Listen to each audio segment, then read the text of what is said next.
بسم اللہ الرحمن الرحیم۔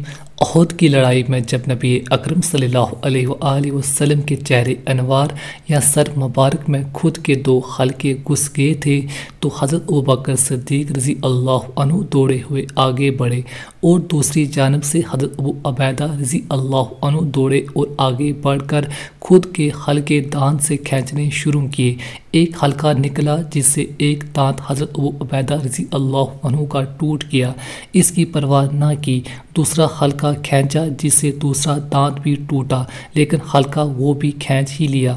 ان حلقوں کے نکلنے سے حضور اقدس صلی اللہ علیہ وآلہ وسلم کے پاک جسم سے خون نکلنے لگا تو حضرت ابو سعید خدری رضی اللہ عنہ کے والد ماجد مالک رضی اللہ عنہ بن سنان نے اپنے لبوں سے اس خون کو چوس لیا اور نگل لیا۔ حضور اقدس صلی اللہ علیہ وآلہ وسلم نے ارشاد فرمایا کہ جس کے خون میں میرا خون ملا ہے اس کو جہنم کی آگ نہیں چھو سکتی۔